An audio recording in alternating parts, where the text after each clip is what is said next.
All right, let's start. Good morning, everybody. Good afternoon to people who are joining from Europe. We are here today to listen to a talk by Dr. Fengchao Yu. He is a research investigator from Alex Nesvetsky's lab at University of Michigan. He got his PhD degree from the Hong Kong University of Science and Technology, and his research interests include proteomics, bioinformatics, computational biology, machine learning, and statistics. Dr. Fengchao Yu will be talking about Fragpipe, uh, which has got attention of the proteomics computational scientific community.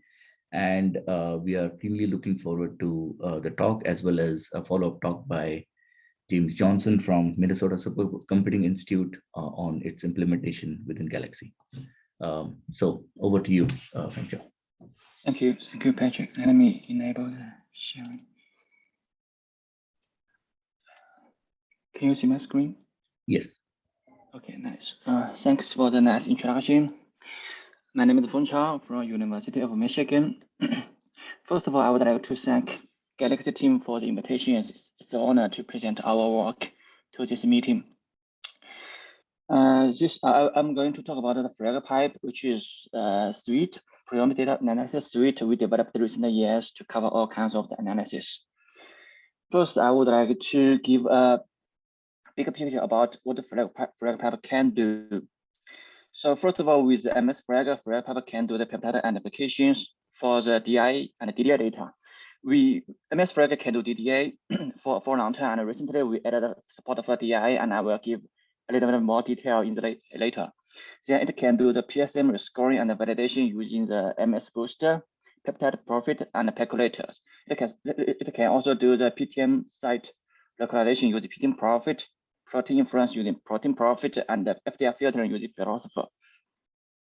Thus PTM profit, protein profit, and PTM profit, and the peptide profit is also included in philosopher, actually. So if you are doing an open search, there is a tool called the PTM Shepherd that can do the PTM annotation and summarizations from your open search result. And Fragpipe can also do the MS1-based quantification and TMT-based quantifications.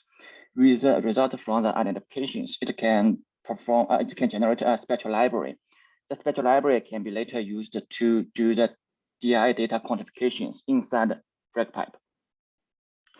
I will talk about some of the points in the detail in the following slides. First of all, let's talk about MS Fragger.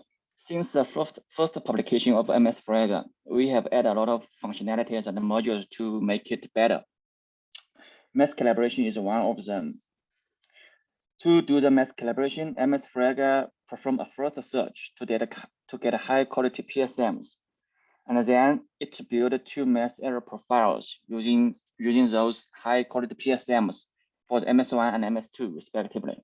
Then it used those two mass error profiles to calibrate MS1 and MS2 mass for all scans.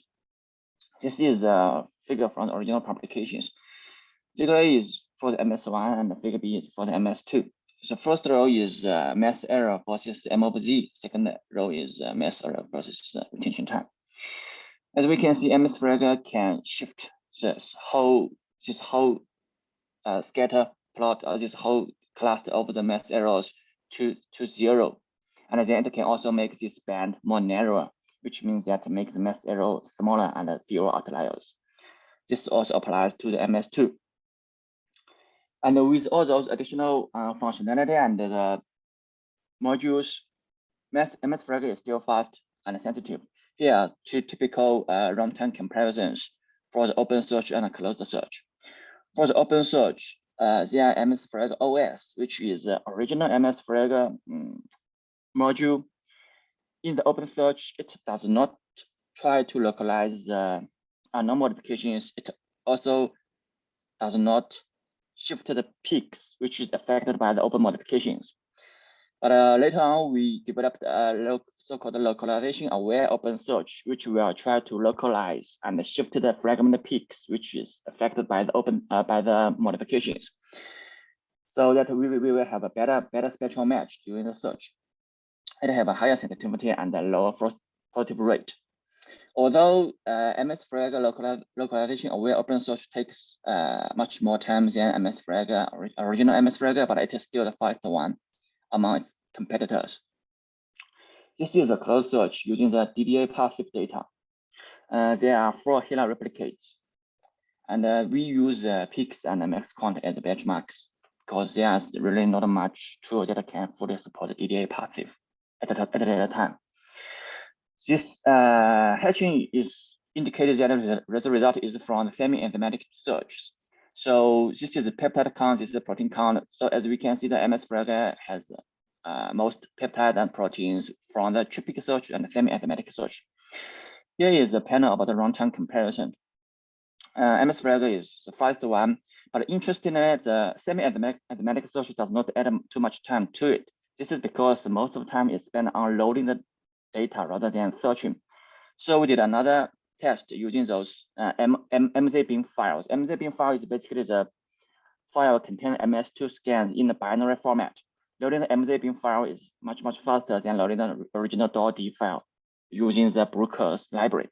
So with those fast file loading, we can cut down the runtime a lot. We also extend MS Fragger to make it support glypeptide identifications. And very recently, we also extended PTM Shepherd to support the glycan assignment and the FDR estimations. So we first use MS Fragger glyco to do the peptide level identifications.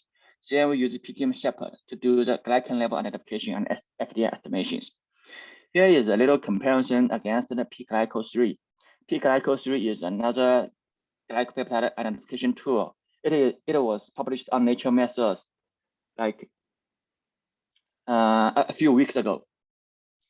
So here is the yeast data set, and we use 3 glycan lists to during the search. Since it's a yeast data set, so using mouse list, we will not give we will only get half of the peptide compared to using the yeast list or the flow list, which is expected. And since it is a yeast data set, the PSMs containing those 3 glycans are definitely false PSMs. So we can use those 3 as like entroplement PSM to calculate the ratios here to indicate the level of the false positive rate or false proportion rate more precisely. So compared with the pGlyco3, we got a lot of more glycopeptides with the peptide and glycan FDR 1%, and we also get a lot of much smaller false proportion rate. And very recently, we extended the MS Fragger to support DI data. Right now, MS Fragger can directly search the DI data, and then the search result can be processed by the downstream tools to build a spectral library. This spectral library can be used to quantify the DI data using Diane quant module, which is already exists in the latest Fragpipe. If we have both DDA and DIA, we can search them using MS Fragger and combine the search result to build a hybrid library. This hybrid library is supposed to have a higher coverage and more peptide in it. And we will show that using this hybrid library, we will get much more quantified peptide and proteins than this not hybrid library. Here is a test using the yeast proteome from brand 0, published on 2018. There are 6 gas phase fractionated DI runs and 4 single injection DI runs. Those 6 gas phase fractionated DI runs is supposed to build a spectral library, and those 4 single injection DI runs are supposed to do the quantifications. We use MS Fragger DI and its library-free workflow to analyze those 10 files together and then count the number of the quantified peptide from those 4 single injection DI runs. Brand 0 also reanalyzed the data in 2020 with a better approach and published on Nature Communications. We use that number as a benchmark. We also use Diane as a benchmark too. So height of the bar is the average number from 4 rounds, and this little circle is the number from individual rounds. As we can see, MS Fragger library-free approach has the highest sensitivity compared to those 2. We also show that MS Fragger DI works well for the phosphorus-enriched DI data. This is the data set published by Orson's Awesom's lab in 2020. There are 18 DI rounds and 17 DDA rounds. Since there are DI rounds, we can use library-free approach in MS-Fragger DI to analyze those DI rounds. We can also use a hybrid approach to analyze DI and DDA rounds together to build a hybrid library. So as we can see that the hybrid approach has a much higher sensitivity than the library-free approaches. And by the way, the height of the bar is the total number of the phosphopeptides, and those white dots are the phosphopeptides from individual DI rounds. Hybrid approach has a higher sensitivity, and also MS-Fragger DI has a higher sensitivity compared to the competitors, including DI Empire, Spectronaut, and Diam. And after talking about the MS-Fragger, let me talk about, let me move to the next tab in the Fragpipe, which is the validation tab. There are several downstream tools that can be used to process search result from MS-Fragger. First is Crystal C. It's used for the open search result cleanup. The open search result from MS-Fragger is in the form of the peptide sequence plus delta mass. So the delta mass can be quite noisy due to some kind of noisy signals in the data. So Crystal C will try to clean it up by looking up those chemical spectrum and miscalibrations. For example, if you have a PSM with a delta mass equal to lysine, Crystal C will go back and check if it is due to additional miscalibration at the N terminal. If it is, Crystal C will put the lysine back to the peptide and then adjust the delta mass. In this way, Crystal C can clean all those noisy delta mass beams. In the result, there is also MS Booster, which is a new tool from our lab developed by Kevin. It calculates additional scores from the deep learning predictions, and MS Booster can work with calculator to boost the sensitivity of the closed search, open search, and non-specific searches. I will talk about it later. And there are also peptide profit and calculator for scoring, and protein and PTM profit for the site localization, and also protein profit for the protein inference, and FDR filtering using Philosopher. And then let's talk about a little bit about the MS Booster. MS Booster is really works like a booster shot. It's take the result of the MS-Fragger to the next levels. It basically take what the MS-Fragger gives and then use those peptides, use the non-redundant peptide to do a prediction, predict the intensity and the retention time. Then it calculated several additional scores, use those predicted spectral library, and like predict spectral intensity and retention times. This is a little demonstration using the HLA data set published on 2021. This blue one without the MS Boost. Those yellow ones are with MS Boost. As we can see, MS Boost can easily increase the sensitivity by roughly 30,000. And we take those unshared 2,000 peptides to build a motif and validate that this motif still meet the theoretical ones. And if you are doing an open search, you will definitely need to use the PTM Shepherd, which is a tool to do the open search annotation and summarizations. As I mentioned, the format of open search result is peptide plus a big delta mass. So PTM Shepherd take all those delta mass from the data set to build a histogram, and then it do the peak picking and profile generations to get the potential modifications and its accurate math from those histogram. With this information, it can perform the localization analysis, retention time analysis, and cosine similarity analysis. So it will basically generate a table with all the details of the potential modifications from the open search. And this tool is very useful. I almost use it every time I perform open search to see what modification in my data. After talking about the identifications, I would like to spend a little bit more time about the quantifications. Fragpipe can do the MS1-based quantifications and first discovery rate control FDR with the ion count. Match between round or FDR, match between round or MBR is a powerful approach to mediate the missing value problems in the label-free quantifications. Basically, every run in the data, every run in turn become an accepted run, and the rest of the run become a donor run. The donor run will contribute the peptides to the accepted run to fill in the missing values.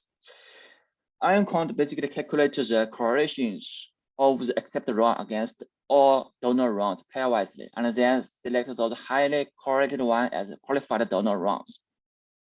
For each donor run, it will transfer the target ions and decoy ions to the accepted run. The target ions is transferred based on the MOVZ value, charge, retention time, and ion mobility if it's DDA passive data.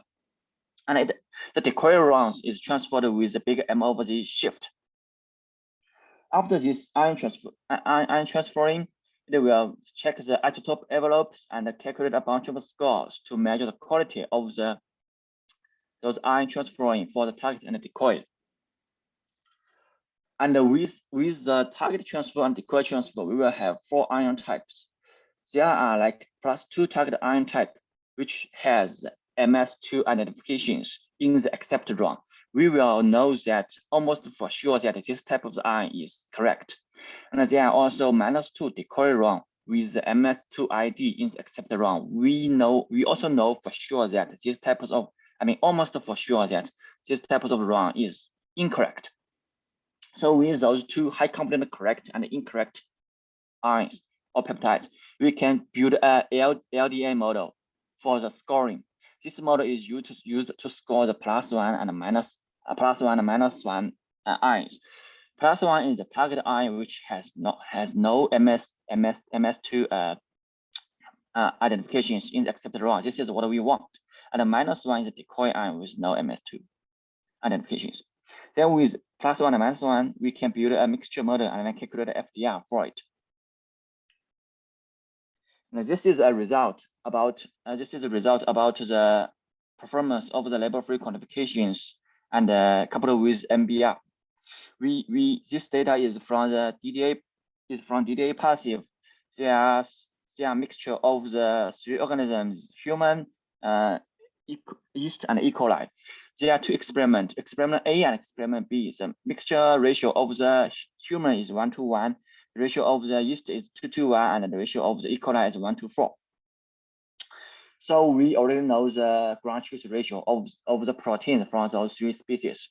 Then we use max quant as a benchmark. As we can see, ion quant quantify a lot more proteins compared to the max quant with and without match between runs. And it also has fewer outliers. If you check those original ones here and the blue ones around here, and also original one here and blue ones around here. So we also show that the FDR controlled match between runs works well for the single cell data set. Here is a single cell data set from PNL. And there are 5 experiments with 0 cells, 1 cell, 3 cells, 10 cells, and 15 cells, which is not shown here. Since the protein amount in the single cell is very, very low, so the peptide IDs from the MS2 match will not be that many.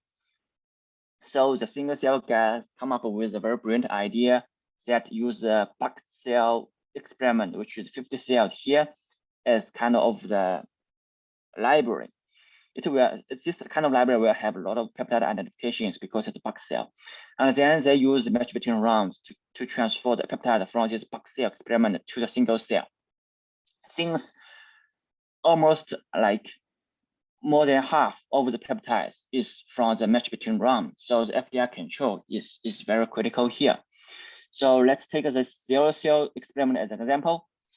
Without the match between runs, both max quant and ion quant got few proteins from these 0 cells. But with match between runs, max quant get a lot more. So since this is a 0 cell sample, which is basically a blank sample, so we know that those proteins are false. And with FDR controlled match between runs in ion quant, the number didn't boost too much.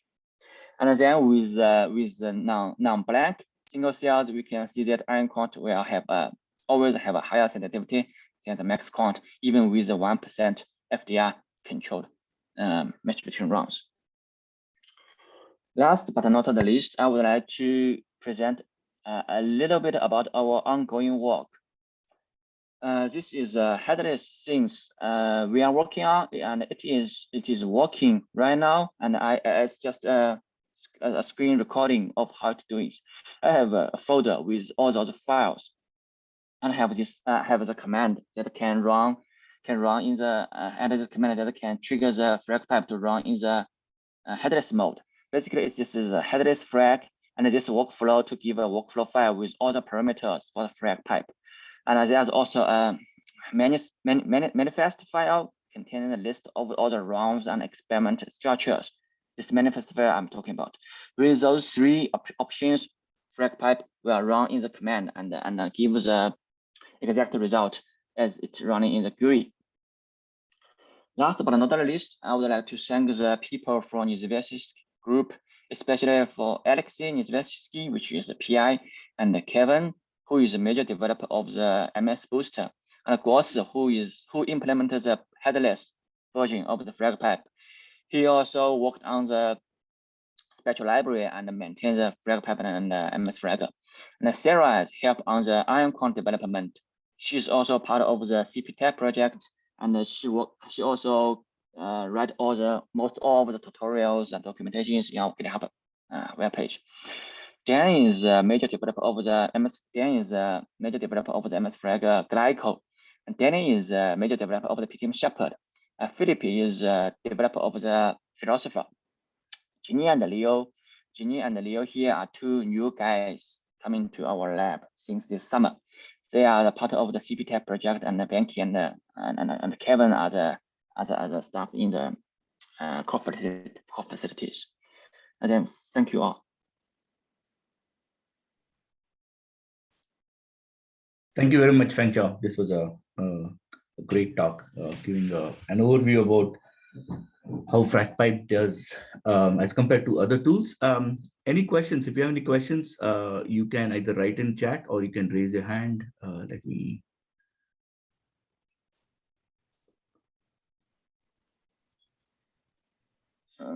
Oliver, yeah, please go ahead. No, thank you. This was fascinating, and we use Fragpipe in the lab. We have actually more or less completely shifted to it. We love it. So thank you again. It's just great. I have one question because I did not understand how the hybrid DIA approach works. Could you help me out a little bit there? Sure.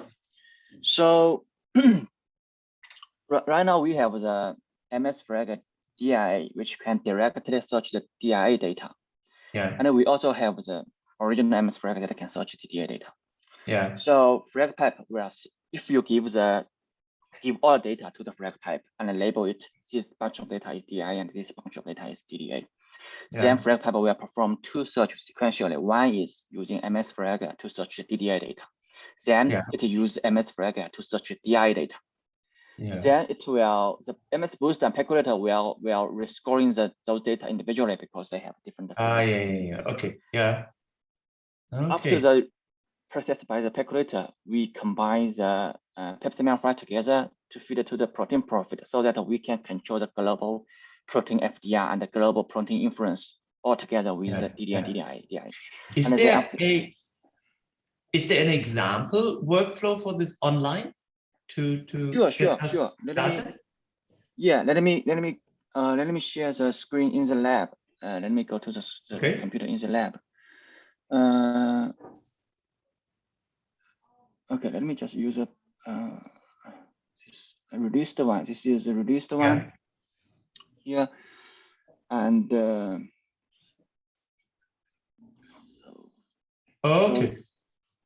So here's this one. Dear Specklet Quant. So when you load it, So let me load some data, maybe some fake data. I just loaded some fake data. It's DDA, but let's pretend it's DI. So you can select those, for example, those two. Yeah, I see. So yes, so there's a little bit of explanation here for those 4 buttons. DD and DI is easy to understand. These are DDI and DI. Yeah. The gas phase fraction DI is that, as I talked about, when people would like to use the gas phase fractionated DI to build a spectral library and use the single injection. So we can do it together. Or for example, you have like the brilliant series data here. Then you will have like the 6, sorry, the network is not good here. So there are 6 gas phase fractionated DI and the plus 3. So you give those as I see. DIA. Yeah. So okay, this is about the GPF. This one is that you have a data set. You don't want to be used to build a spectral library. You only want it to be used to the quantification. So assign this as DI quant. So it will not be used as to build a spectral library, but it will be used to quantification. Yeah. So here's how to set. The rest of the thing is simple. It basically run all those kind of stuff automatically and build a spectral library here and do random. Okay. Yeah. Yeah. Okay. Fantastic. I think I get the basic idea. Just one further question out of interest. Why did you drop Spectra ST to generate spectral libraries? There are several reasons. The first reason is that Spectral ST does not support the DDA passive data. It cannot take the ion mobility. Yeah, I thought so. Yeah. And it also does not have some functionality that we want. Basically, we cannot maintain it. It's difficult to maintain, and we don't know how to compile it. So we cannot change the source code and compile our new version at all. We cannot do that. So I see. Thank you. Thank you. But once again, thanks a lot. It's a great tool, a kind of game changer. Good. Thank you. Thank you. All right. Thank you, Olivier. Any other questions? Please raise your hand or speak up. I have a question. Yeah, go on, Tim. Hi, Fengchao. Thank you so much for talking, giving us this presentation. Yeah, and I just echo what Oliver said. Just very impressed with this work, and it's such a cool suite of tools that kind of cover so many things. It's really excellent. So I have a question about, and I've been, in dabbling around and using Fragpipe some. When is it better to use peptide profit versus percolator? I mean, what's the sort of differences there? I mean, I'm familiar with both of them. Is there sort of a recommended workflow where you use percolator? And I see it's working with MS Booster, so maybe that will become more of a standard workflow, I guess. But can you just kind of, from your perspective, what's sort of the differences between those two tools, and when would peptide profit be, say, an advantage to use potentially? So percolator works really well for the closed search. I mean, all kinds of the closed search, label-free, non-specific, or normal closed search. And we are actually already replaced the peptide profit in most of the closed search related workflows here. But we still need a peptide profit in the open search, mass offset search, and a glycan search, because we have those extended mass model in the peptide profit. For the open search, we will have all those kind of data mass. Some of the data mass is not correctly, not true. Some of them have high confidence. So peptide profit will have a model to calculate the ratio of the target decoy in each mass beams of the data mass, and to give some kind of probability to show if this data mass is true or not, and use it in the peptide profit modeling. This is what peptide profit. This is what percolator does not have. So for the open search, mass offset search, and glycan search is basically open mass offset search at some point. So we should still stick to the peptide profit. For rest of the things, you can use percolator or even enable MS Booster. But there's a little bit tricky part that the spectral prediction in the MS Booster does not support all kinds of the modifications. It only supports oxidation, phosphorylation. Yeah, that's it, I think. So if you have some weird modifications, you have to explore a little bit to enable and disable it to see if the result, which one is better or which one makes more sense.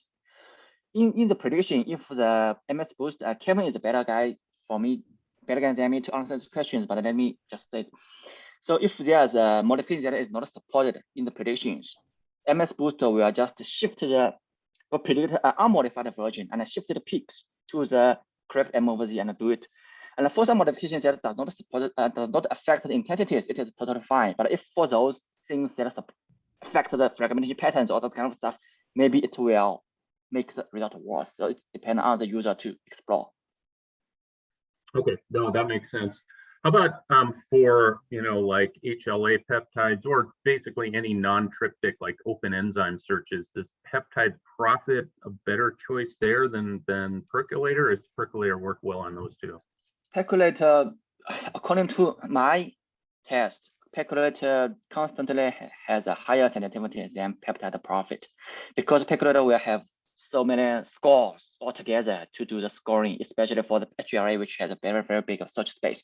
And as I showed here, with MS Booster, it can even boost the ID for like 30%. So yeah, percolator it is. Awesome, that's good to know. Yeah, and the MS Booster looks really impressive in terms of the numbers that it increases by. So I kind of understood how it's working, but is it basically modeling intensities of fragmentation peaks and then sort of using that information to sort of predict better the matches? Is that part of that algorithm? Yeah, correct. Correct. It takes the search output of the MS Fragger and then generate a kind of list contain non-redundant peptide, and then it predicted the spectral library and the intensity. Predicted intensity for those peptide and also the rotation time for it. Use those deep learning prediction stuff, and then they take those things so they will have like spectral library for those peptide, and then they calculate a bunch of the scores using those predicted intensity and rotation time, and then add those scores to the pin file, and those pin file will be taken by percolator, used in percolator's rescoring step. Interesting. So it makes sort of a guess at what's there and more or less kind of creates a spectral library that then it searches against again to see if it can get more. No, it's not the search again. It's search has been done by the MS Fragger. Okay. They just do the, so for example, you have PSMs and the peptides. You predict the spectral library for those peptides, and then calculate additional scores with your experimental PSM experimental scans and those predicted ones. And right now, the deep learning has a very, very high accuracy. I mean, for certain cases, it's a very high accuracy. But the MS Fragger search, in the MS Fragger search, does not use any theoretical intensity information. The intensity is uniformly like in the hyperscaling. So the sensitivity is supposed to be higher if we use the high precision predicted intensities. So that's how we boost the sensitivity. Yeah. Okay. Well, that's very, very interesting. We'll have to try that out. Thank you. No problem. Fengchao, I had a question regarding MS Booster, and mostly, I wonder whether like you're using spectral library for I mean not MS Fragger, but DINN quant is using spectral library for to get your quantification. Do you have any plans to use spectral library for DDA searches using MS Fragger? Is that something that you have in mind, or? Well, we talked about it for a very, very, very long time, but we just, I mean, first of all, it's not that easy to change the MS Fragger to have the spectral library in the search, because it is fully optimized. The code is not that flexible to add another dimension of the information in the search. The second is that predict the whole proteome takes a really long time compared to the MS Fragger search. If you have GPU, you may take a few minutes. If you don't have GPU, which most users don't have it, it will take dozens of minutes at least. Okay. So we think it might not be a good idea. So we proposed to use the prediction in the post-processing step, like what we have for the MS Boost. We do the search first, then we do the rescoring. Right. So we think it's maybe better. Yeah. And I mean, in your comparison with DINN, when you show that MS Fragger gets more quantified peptides, is it because of the MS Booster that you are actually getting this? Because eventually using DINN for your analysis. Is that right? Correct. Yeah. Okay. I mean, So yes, MS Booster definitely helps a lot. Mm-hmm. But I also have the data showing that without MS Booster, we still get a little bit more Okay. for some data set. Okay. Yeah. Interesting. The performance of the Diane is really dependent on your. I mean, Diane is a mystery to me, to be honest. Sometimes I cannot say not too much about it, but I mean, it's good. It's good most of the time. It's really good. Mm-hmm. But sometimes I cannot understand the result. I can only say that. Right. Sometimes. Yeah, I was just wondering because since you're comparing, Diane output with Diane output, but not right. It's not like this. So Okay. yes, we use Diane in the prediction, but we just use the predicted result for those peptides already searched and reported by MS Fragger. We don't predict the rest of the peptide. Okay. So we not like Diane that predict the whole proteome and do this. We don't do that. We only predict the peptide which is already in the result and we score it. Yeah. So it's not like we use Diane in Fragpipe. It's a different strategy. Yeah. So the reason here could be because you have a smaller spectral library as compared to the larger spectral library, right?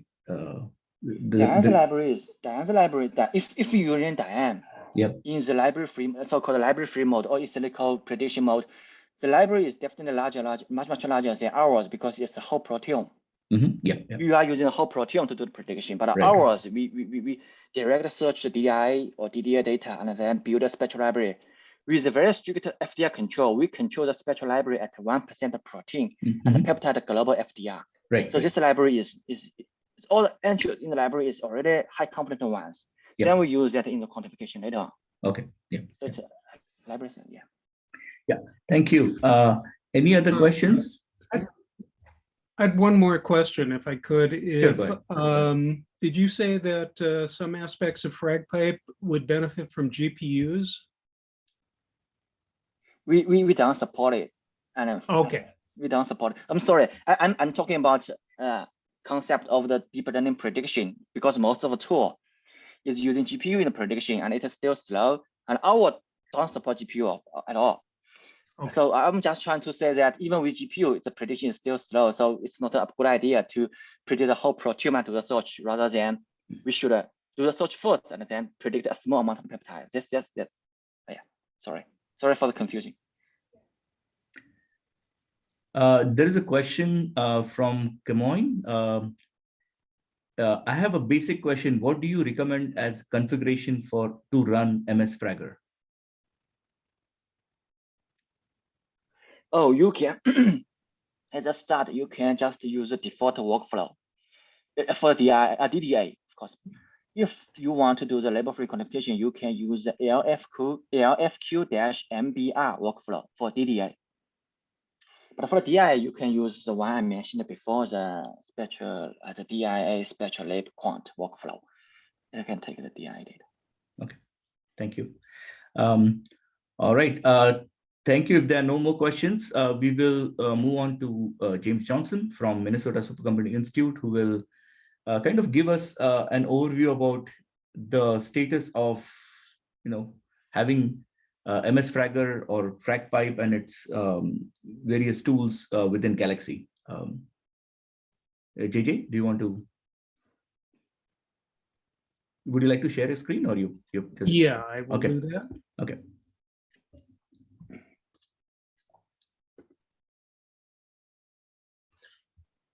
Yeah, we're very excited about all of these tools.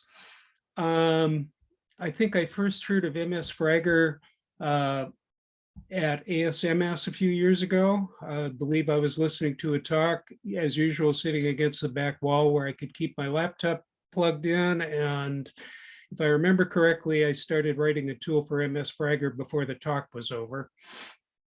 Unfortunately, it languished after that, but we are back hoping to do that again. So our goal is to try to get MS Fragger tools, or the NESV lab tools, including MS Fragger and Fragpipe, into Galaxy, so that we can integrate it with all of our other multi-omic workflows. So what do we need to do is, first of all, we'd like to get Bioconda recipes done for the application code. So what a Bioconda recipe does is installs the code into a Conda environment that one can invoke and then has everything ready for the tool to use. I have already prototyped ones for MS Fragger, Philosopher, and TMT Integrator. The next thing we would do then is write the Galaxy tools themselves, MS Fragger as an independent tool.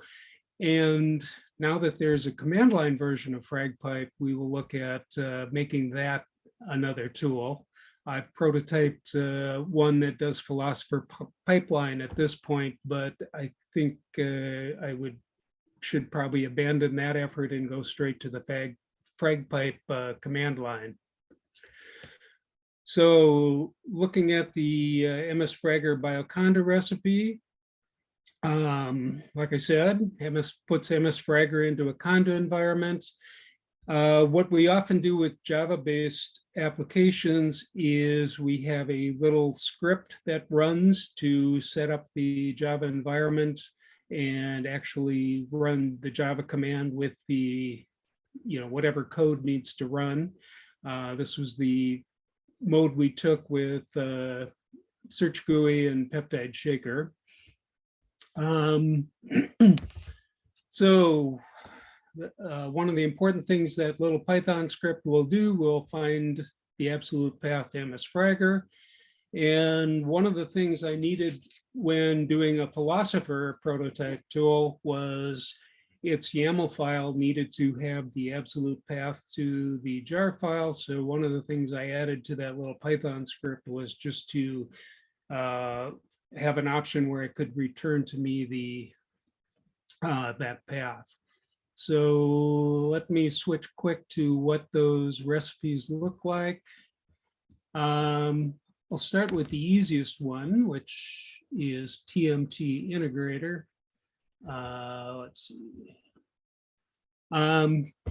So a Conda package for something like this pretty much looks like that. This is the meta.yaml file that describes what needs to be done.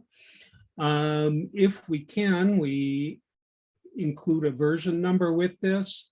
And if you look at the, at the version part stuck into the URL, if it can be written that way, the nice thing is that anytime there's a new release that follows this pattern, they have a bot that runs probably daily or periodically on the Bioconda site. And every time you put out a new release, it will automatically update this and put a new release out in Bioconda so that people can automatically install it.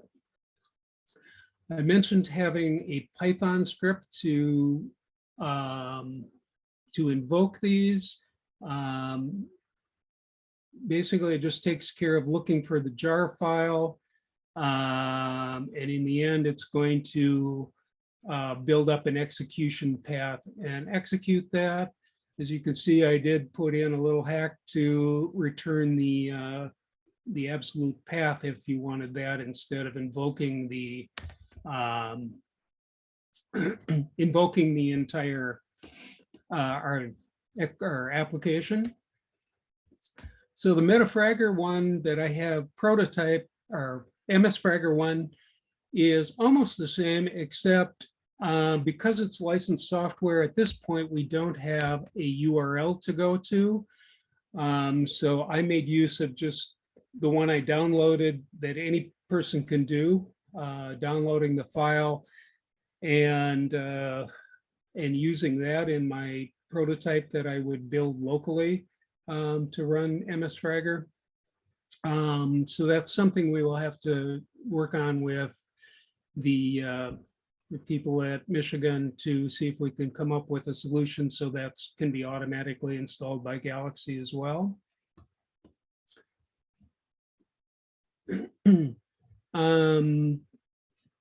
So then we come to the MS-Fragger command. There are two different ways to run that. If you look at the help coming from that, one way to run the command is to give it a parameter file, which is of the key equals value variety. So that would have all of the settings for MS-Fragger. And then after that, just a list of whatever files you wanted to search. The other mode of running it is to actually give it command line options to specify all of those options that could be in the parameter file. In my prototyping, I decided for a Galaxy tool, I decided to go with the parameter file. So in any Galaxy tool, you can build a config file based on the settings in the tool, as opposed to making use of those in generating the command line. So I've taken that mode, and then I've set up the tool so that it will look or set up workflows. I used MS-Fragger, or I used Fragpipe as the model for doing that. If you noticed when Fengchao was demonstrating that you could choose a default workflow and it would pre-populate the subsequent settings with the best ones for that particular workflow. The other thing is I looked at Fragpipe and decided to set up sections within the Fragger tool to do these settings, because it's a little overwhelming if you look at the full list. So let's take a quick look at what, oops, it's right here, at what that should be like. So if we look at MS-Fragger, here's a history I've run with that. If we bring up the tool list,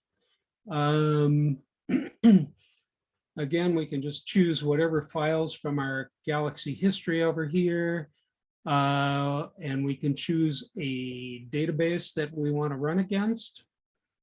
And then after that, we can choose among some default workflows. In this point, I've done closed search. So with that, there are certain settings. For instance, with digestion, we put in by default strict trypsin. But you could also choose a different one. So if I choose open search, oops, I think I've got to, I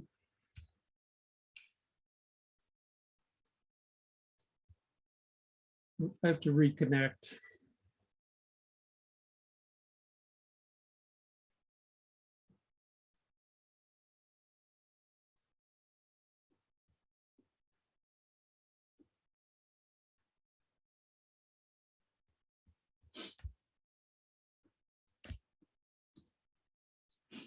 So let's try,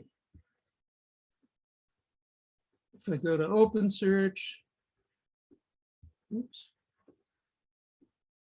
maybe it's not open search. How about non-specific HLA search? If it's non-specific, then it, will set some of these parameters for you. So I've tried to model what I could from Fragpipe to put these sorts of things into the tool itself. And like I said, I split these options up so that you can focus on whichever ones one needs to.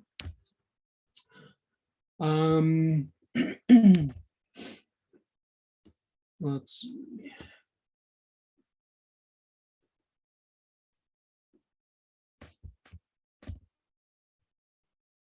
So again, I tried to do a little, since we didn't have a command line Fragpipe, I worked on Philosopher before.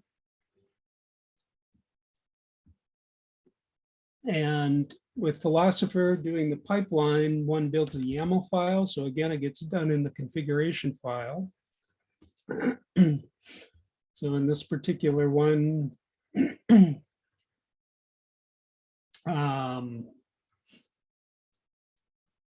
Fragpipe, you've noticed that you could just drag in spectrum files and then tell it what each of those are. In this case, in Galaxy, the way I figured out we could maybe do that is to have various sample groups. You can add more of them if you want, but then you would have groups of files. Here we're using a collection of files. One could also do it with individual files, but it can be done either way. With each sample group like that, we can add an annotation file to it. Again, a database. But here again, we're trying to provide the same thing that we saw in Fragpipe, which would be various workflows that we could go from. And then within each of those, just like there were sections or tabs within Fragpipe, each of these sections is meant to be the same as one of those tabbed entry forms. So here's the same MS Fragger one. I made extensive use of macros and files so that I'm using the same macro file for both MS Fragger and Philosopher. I'm presuming I can probably do the same thing when we start doing a Fragpipe tool instead of a Philosopher tool. So with that, anybody have any questions?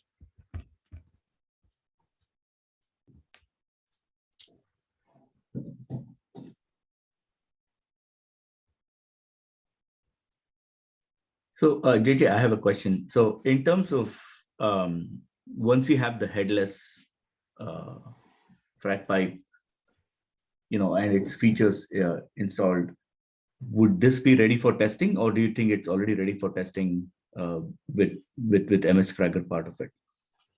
I think, well, we'll see how things need to look with using Fragpipe headless instead of using Philosopher as a base.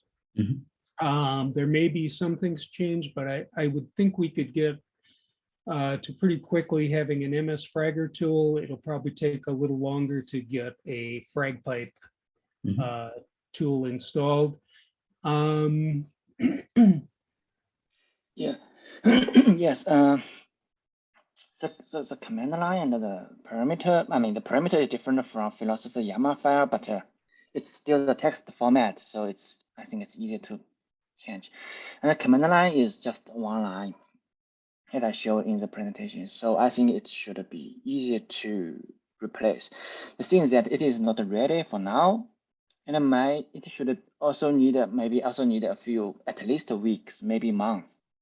Hopefully we will release it before this year's US HUPO, so we can advertise in the US HUPO. So maybe we can release it before the US HUPO, but I cannot guarantee that. It's depend on Alexei. It's depend on me. So it's not ready for now. Maybe if you want to decide to shift it to the Fragpipe headless, you may still need to wait a little bit longer, I would say. But the changing is easy. And another thing I would like to say is about the MS Fragger downloading. You said that you need the user to download it by themselves and then specify it. Is that correct? What I'm hoping is that, normally the way tools are installed in Galaxy is a user would request a Galaxy administrator to say, yeah, I want Fragpipe, or I want MS Fragger on my system to use. And then the Galaxy administrator just goes to the Galaxy toolshed where the tool is installed, or tool is kept. When a Galaxy administrator says install that tool, it looks for any dependencies or requirements that it has. and then it tries to automatically build all of the dependencies for the tool, so it'll be ready to run that tool. So if that were to happen, you know, the Bioconda wrapper would need some URL that could go to and automatically pull that in without any intervention. So ideally, that's the way it would work. If my workaround, if we can't legally get that, would be to have some way of you know, adding it in later, which would take an extra administrator. It will work. I mean, Okay. it is working, right? Because if you, I mean, I believe you have experience of letting the Fragpipe to download the MS Frag. In Fragpipe, it will pump up a window and you type in those your name, email, and checkbox, and then it will download. It's basically send a post require to our server. The post require including your information and the consent of the agreement, and then we return a zip file to you. The same logic also actually Skyline guy added to Skyline like a few weeks ago, using exactly the same way we are using for the Fragpipe. So both Fragpipe and Skyline are the GUI, I understand, but for the command line guy, for command line tool for the Galaxy, I think it's the same. You just like using all those flags to say it's your name, it's your email, it's a consent of the license 1, consent of license 2, and then you put all those flags in the command, and then you type it, and then your script or something will send a post to our server, and our server will return a flag, will return MS Frag to you. It can be done programming. Yeah, I guess the question would be, can that be done?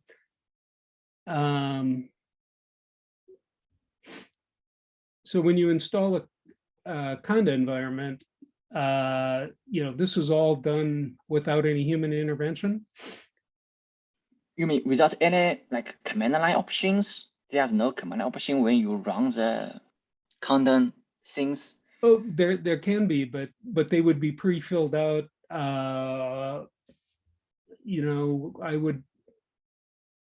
I'll have to think about that. I don't know if Dan has any more thoughts about that. Yeah, so the way it works with Conda is you define these recipes, which you showed earlier, right? And then you make a pull request against the Bioconda repository, and then it actually goes out and it builds the Conda packages, and it hosts a built Conda package. When it builds that Conda package, that's when it would be downloading the source code, right? And so it would be one download for all of Bioconda, and then anyone that installs that Bioconda package would have that the source code that would have had to have been downloaded at that time when that actual package was built, right? Now, the recipes can be done so that you can, for example, execute a shell script to download files and things like this, right?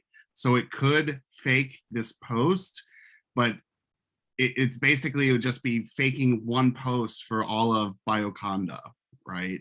And not on an individual user basis, if this makes sense. Basically, you know, I think we've got, and if I've got this right, it would not be every person that uses MS Fragger on MSI's Galaxy. It would be the system administrator who installs it the first time would be basically saying, I'm installing this for our institution, and you know, the agreement would have to be, we're an educational institution. And it's also the reason in the Galaxy tool, I added a little parameter check, if you saw that, where you have to say, I agree to the license. If you don't click that parameter, the tool just exits and says, you have to accept the license before you run this. So we'll have to check and see if that meets legal definitions for how to do this.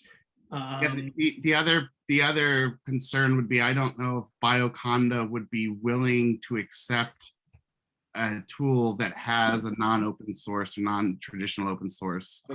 What about the Max Quant? I remember Max Conley is also in Bioconda, right? Max Conley is not open source at all, too. I think they asked for permission or something. I don't know. I don't know if Melanie knows more. Bjorn Groening, I think, worked with them to get that so that they would accept having it automatically downloaded and through Bioconda and put into Galaxy. I know that Bjorn had discussions with the Michigan legal team, and part of the thing that they seem to agree to, as long as we put the licenses within the Bioconda recipe, and somehow showed them when we used it, so that users using any of these things would be aware that these were licensed only for non-commercial use, that it might be okay. But once we get an implementation that we would like to propose, again, I think it's very important to have the legal team there look at it and say, does this qualify or not? Yeah, I'm sorry. I don't know. I know little. I mean, I know nothing about the legal stuff. Well, I try to learn as little about legal things and stay out of that world if I can too. So. Yeah, but please contact us, including Alexei, if you have any problems of using the. Yeah, what I'm hoping to do is show the recipe, see if we can come up with some agreement, that how this could work, because once we get that initial MS Fragger Bioconda install done, then all of the rest of the installation should fall into place pretty easily. It's just the making sure we cover the legal issues with MS Fragger that is important. Right.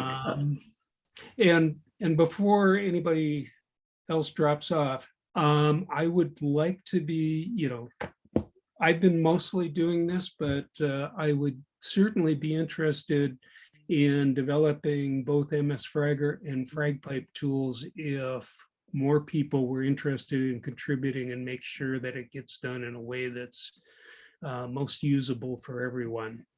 That includes other people using Galaxy in this group, as well as the Michigan team, to keep advising us that what is the best way to do this for, so that this can keep evolving with what you do at your site with these applications. You mean, what's the best way to contribute to our code or something? Well, I don't know if we have to contribute to the code, but I mean, I would like to work with you going, if we build something in this Galaxy tool, what makes it most usable? You might look at what we're doing and workflows we put in and say, in 6 months, we're going to put this in. It doesn't make sense to do it that way now because this is going to change in the future. Or so, you don't have to understand everything. I just think it's good to keep the communication open so that any Galaxy tools we produce can remain as consistent as possible over time and also work best with your applications. Yeah, for the MS Fragger, I mean, at least for now, there's no plan for big change of MS Fragger. We just fix some bugs. But for the Fragpipe, we really very actively maintain it. As you can see, we constantly add a lot of stuff to it in every release. As the headless is an example here. So I personally suggest, I mean, I know you work on the philosopher pipeline things, but a philosopher pipeline does not contain. My thought is that any work I did in philosopher was just for my own education, and I would really, if I'm going to put any effort in, go to using the Fragpipe headless mode. Yeah, this is also my personal suggestions, because the Fragpipe pipeline does not have all the tools in the. I'm sorry, Philosopher does not have all the tools of the Fragpipe. So it's like, yeah. So yeah, we in the future, I can guess that we will still change Fragpipe. I mean, a lot.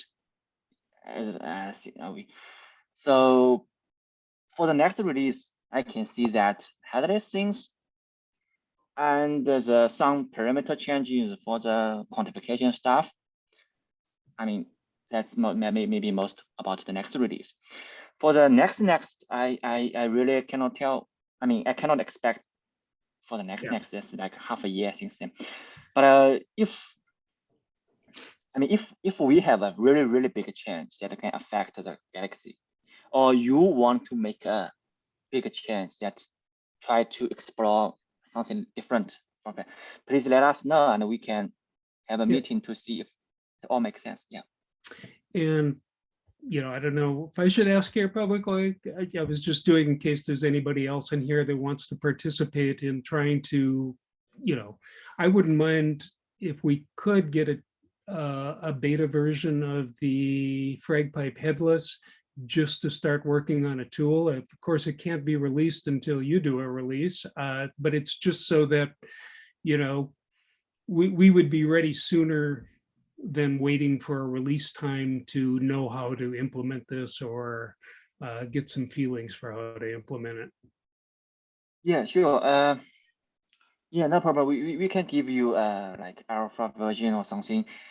There are some no bug I would like to fix, like by the end of this week or something. I can give you next week. Yeah. That sounds fantastic. That's awesome. That was exactly what I was going to ask, because we can do this just internally on our own galaxy. This will not be meant for any sort of release by any means, but it would get us ahead of the game a little bit to get it kind of installed and know what we need to do. And then as you really release this later, we can then push it out more. So that would be super helpful. Yeah, can do that. Yeah. Thank you. And we also got a thumbs up from Nico Pinter. So we will have some people to test and help in this implementation. We're already almost 10 minutes past the hour. Let's thank both Fengchao Yu as well as James Johnson for both the presentation as well as a lively discussion about implementation in Galaxy. Thank you very much again, and we're really looking forward to using this tool either without Galaxy. Lots of potential. So thank you once again. You're welcome. Yeah. Bye-bye. Bye. Thank you. Thank you.